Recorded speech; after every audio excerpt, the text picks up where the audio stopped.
இல்லாட்டி பாக்கெட்டு இதை வாங்கினா தான் அப்படின்னு சொல்லி விவசாயிகளுடைய தேவைகளை கட்டி ஒட்டுமொத்தமாக விவசாயி உரத்தை வாங்க போனாலும் கொடுமையாக கடுமையான விலை கொடுத்து வாங்க வேண்டியதாக இருக்குது. உற்பத்தி பண்ண நெல்லை கொடுக்க போனோம்னாலும் நமக்கு கட்டுமான விலை கிடைக்கிறதில்லை. இதை மாற்ற வேண்டும்ங்கிறதுக்காக தான் தமிழ்நாடு விவசாயிகள் சங்கம் இந்தியா தமிழ்நாடு முழுவதும் இருக்கக்கூடிய விவசாயிகளை திரட்டி இந்த கோரிக்கைகளை வென்றெடுப்பதற்காக நம்ம போராடுறோம்.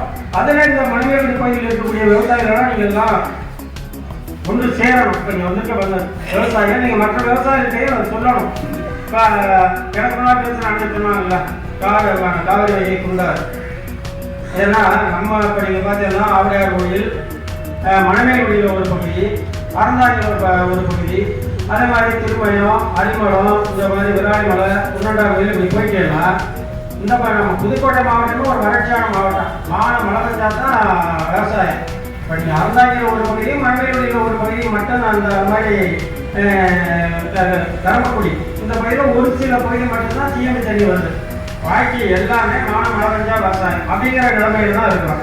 அப்போ இந்த புதுக்கோட்டை மாவட்டத்தினுடைய விவசாயிகளுடைய வாழ்க்கையில ஒரு மறுமலர்ச்சியை ஏற்படுத்தணும். இவர்களுக்கு தொழிலை அதை செய்யக்கூடிய தொழிலை உத்தரவாதம் பண்ணணும்னா இன்றைக்கு அரசா காவிரி வைகை குண்டாருன்னு நம்ம கோரிக்கை, அது ஒரு 200 ஆண்டு கால கோரிக்கை, விவசாயிகளுடைய கோரிக்கை. ஆனால் அதை இன்னைக்கு அரசாங்கம் செய்யலை. காவிரி தெற்கு வெள்ளாறு அந்த இணைப்பு திட்டத்தை நடைமுறைப்படுத்திட்டு இருக்காங்க. அதுக்கான வேலை என்பது நடந்துட்டு இருக்கு. ஏற்கனவே தமிழ்நாடு ஆட்சியில் இருக்கையில் கட்டளை கால்வாய் அப்படிங்கிற இடத்துல அவர் 1 கோடி ரூபாய் அவர் தடுப்பணை கட்டி வச்சிருக்கிறார். அந்த கட்டளை கால்வாய்ங்கிற இடத்துல இருந்து புதுக்கோட்டை மாவட்டத்தில் இருக்கக்கூடிய தமிழ்நாட்டு கம்மாய்க்கு தண்ணி கொண்டு வந்து இந்த தெற்கு வெள்ளாறுல விடுறது. தெற்கு வெள்ளாறுனா உங்களுக்கு தெரியும், தாவராடு வழியாக வர்ற அந்த வெள்ளாற்றில் தான் தண்ணியை கொண்டாந்து விடணும்.